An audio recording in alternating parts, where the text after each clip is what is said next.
Bago pa lang sa YouTube channel kong ito, huwag niyo kalimutan mag-subscribe din. Click the notification bell button para ma-update kayo sa mga bago naming videos. Ayun na nga guys. Dahil nga sa nangyari kay Bubbles, nag-isip na lang hindi maganda si Tanggol. Balak niya patayin si Pablo. Kaya, nung nagkaroon ng date si Bubbles at Pablo, sinundan niya ngayon kung nasaan ang bahay ni Pablo. Ayan na nga. Ngayon, pagpunta ni Tanggol doon sa bahay ni Pablo, nakita niya ngayon doon si Pablo saka si Bubbles. Ay yung kasama ni Pablo. At ayun na nga, kumuha siya ng matigas na bagay para ipamalo doon sa mga bodyguard ni Pablo at hanggang sa lahat na matay. Ngayon, itong kasama ni Pablo, yung bodyguard ni Pablo,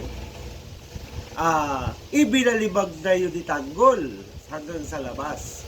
Tapos hinabol na ngayon si Pablo. Ilang bisis niyang pinagpupukpok ng martilyo ang bintana ni Pablo para lang mabasag. Para mapatay niya si Pablo. At sa kabilang banda naman, ito si David. May plano rin talagang masama si David, si Tanggol. Inaabangan ni David si Tanggol na dumaan para masagasaan habang may kausap si Tanggol.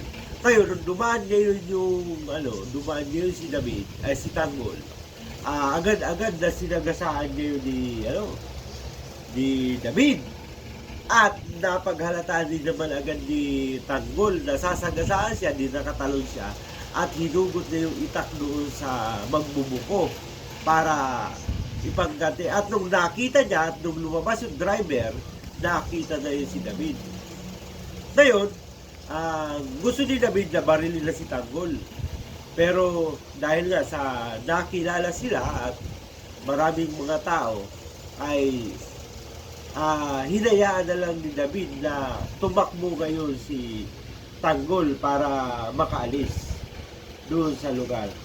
Ayan na guys, sa mga susunod, obserbahan nyo na lang ang mga susunod na palabas. Ngayon, yan ang ating papalabas na yung 30.